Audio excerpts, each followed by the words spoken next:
Sil kept making mean comments about my husband because he chose to stay home and take care of our family instead of working.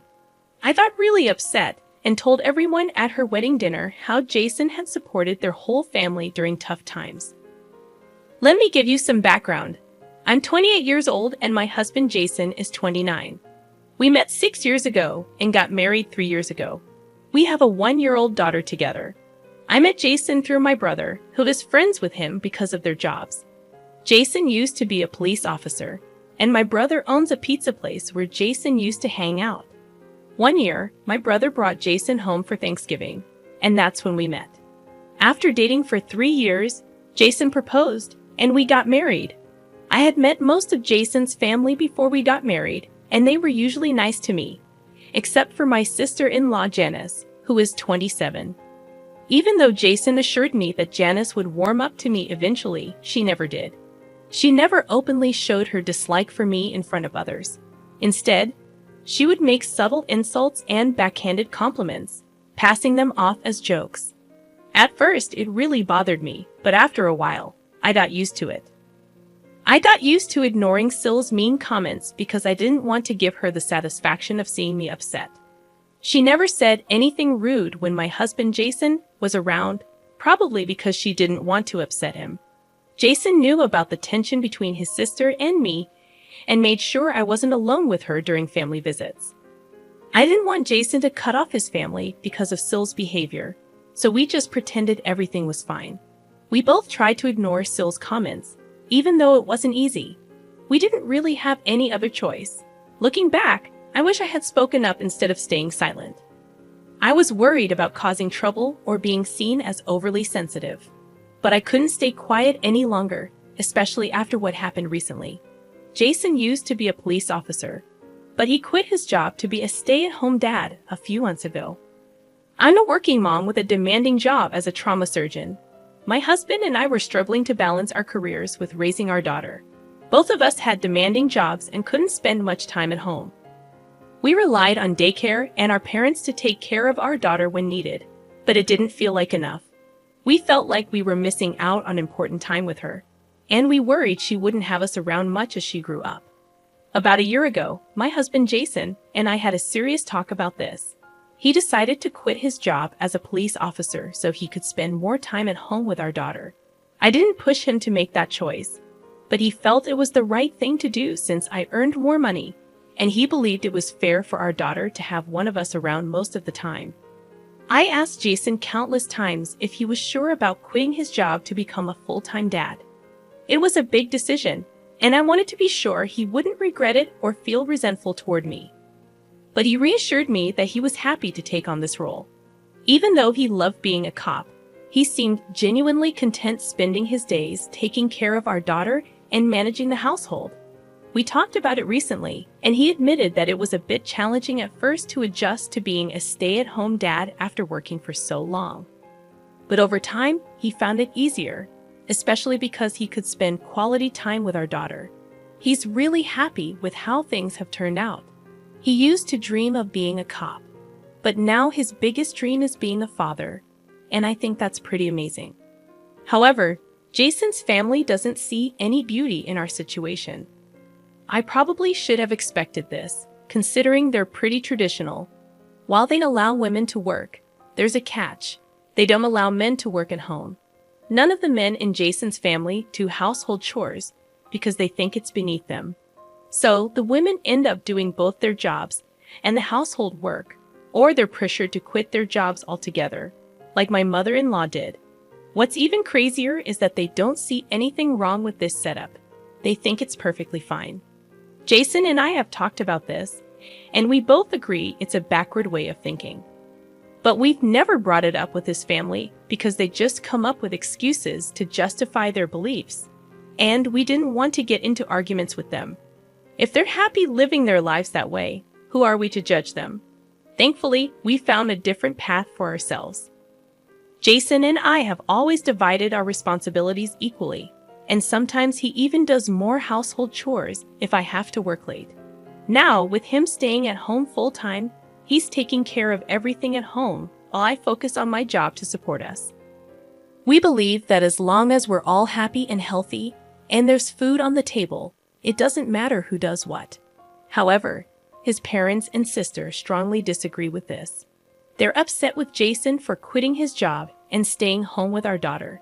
They think it makes him less of a man or something, and they've been arguing with him about it for months. I tried to step in at first, but his parents made it clear that my involvement would only make things worse. Jason didn't want me to defend him either because he didn't want to drag me into the conflict.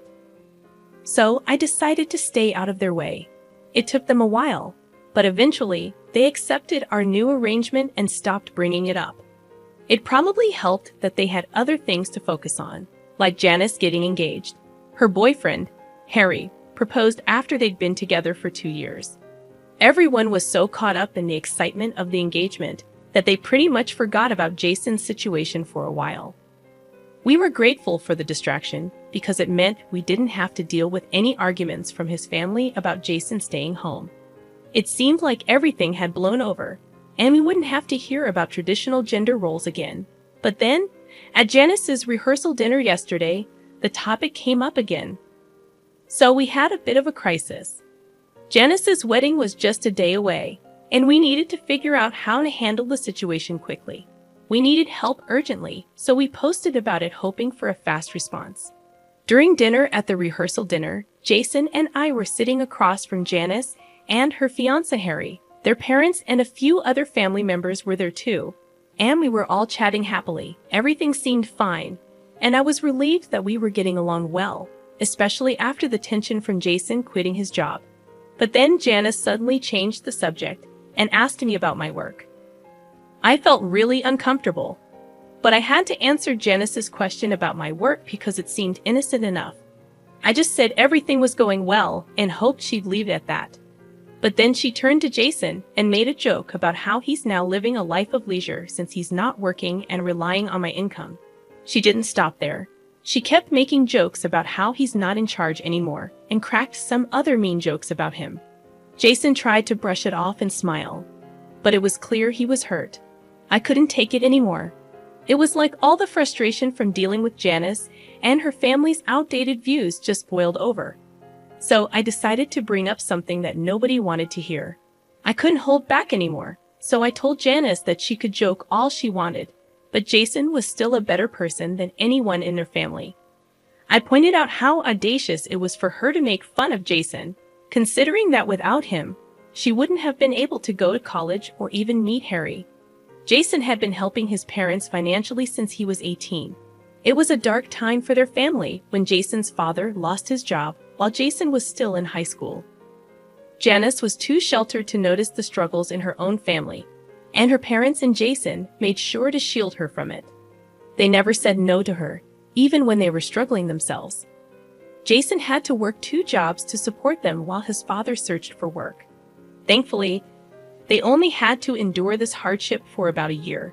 Thanks to Jason's support and some savings, Janice never knew about any of this until I brought it up at the rehearsal dinner. She was shocked, and so was everyone else, because the secret had been kept for almost a decade. Nobody was supposed to talk about it because they didn't want Janice to find out. But after all those years, I finally brought it up, and now she knew exactly how much she owed to her brother. She had no right to make fun of him or put him down. Everyone else might have kept quiet to protect her, especially Jason, but I couldn't stand by silently. After I spoke up, there was just silence at the table. After a moment, Jason and I left, and we walked back to our hotel room without saying a word. Even when we got there, we didn't discuss what had happened at dinner. I knew it would become a big deal, and so did Jason. But his silence told me he didn't think I did anything wrong, so there was no need to talk about it further. The next morning, when I woke up to the sound of knocking on our door, and it was Jason's parents. They wanted to talk to me right away. After they came in and we all sat down, they got straight to the point. They told me that the family wanted me to apologize to Janice. They felt that what I said at dinner was something they had kept from her for a long time, and it wasn't right for me to bring it up. They said it wasn't my place to say those things to her, and it had ruined the atmosphere of the evening. They also mentioned that Janice was just joking around with Jason like siblings often do, And now she was upset and couldn't stop crying, and it was all because of me. I realized I had no justification for getting so defensive and revealing such a big secret, knowing the impact it would have on their family. Janice was feeling incredibly guilty and kept apologizing to her parents, realizing she had been a burden on them without even realizing it. Her parents explained that she was having a total breakdown, which is exactly why they never wanted her to know the truth about their past struggles. They believed she was emotionally fragile and wouldn't be able to handle it, and her reactions seemed to confirm their fears. Now they want me to apologize to Janice and the rest of the family for my outburst and tell her I didn't mean what I said. I have until the end of the day to decide, but they want me to resolve things before her wedding tomorrow. There's a one-day gap between the rehearsal dinner and the wedding, so she has time for her friends to arrive. It's fortunate that I have until the evening to decide what to do. Jason believes I shouldn't apologize because I was just standing up for him, and Janice has always been rude to me, so it's time I stood my ground. I've been leaning towards the same viewpoint. However, with Janice's wedding coming up tomorrow, I don't feel good about potentially causing her to have a breakdown right before her big day. Most of her family members think I owe her an apology, but I know their opinion is biased. Even Jason's opinion might be influenced by our situation. So I've turned to Reddit for a neutral perspective. I brought up how my husband helped his family in the past because Janice kept making fun of him for being a stay-at-home father. Update 1. It's evening now, and I've read the comments. I've decided I don't need to apologize for anything. Jason and I are packing up to leave because it would be awkward if I don't apologize and still go to Janice's wedding tomorrow. We're going to tell his parents we're leaving, because it wouldn't be right to just disappear without saying anything. Jason and I discussed this earlier, and he thinks it's the right thing to do. Janice has always been rude and insensitive, and it's time she faces the consequences. Jason's family has been difficult to deal with since he quit his job. He expected them to support him, but they haven't. They make him feel bad for wanting to spend time with his daughter. We knew that they had old-fashioned views about work and household chores, but we hoped they would change. Since they haven't, it's their fault if we stop talking to them. We're happy with our lives, and if they can't be happy for us, we don't want them around. They've been negative and critical of us for months, and we don't need that kind of energy in our lives. So we stood up for ourselves because we had enough. Jason's parents didn't like it and called us selfish, saying we needed to consider how our actions would affect Janice's wedding. They thought our absence would cause a scene and take the attention away from her. Janice herself showed up after hearing the argument. She said it was okay if we didn't come to the wedding, and actually preferred it that way. But then she accused me of being selfish and trying to ruin her wedding. We ended up arguing, which wasn't great, but it gave us a reason to leave without more drama. They didn't try to stop us, which was a relief. We just want to focus on our own lives now. We might forgive them if they apologize, but that seems unlikely. Right now, we're just happy to be home with our daughter. Jason's playing with her while I write this. Our family feels perfect, no matter what anyone else thinks. Hey everyone, this update is a day after the wedding, which we didn't attend. Apparently, there was a lot of talk about us, mainly from Janice herself. It's funny because her parents were worried our absence would make the day about us. But Janice made it about us anyway. She told distant relatives about our argument, making a big deal out of it. Some people are reaching out to Jason for details, wanting to be part of the drama. We're staying out of it and being vague in our responses. We don't want to stoop to their level and get into more fights. Janice loves drama, and we don't want to give her more. We're ignoring everyone and trying to take the high road, even though they talked about us behind our backs. We just want to move on and leave the drama behind.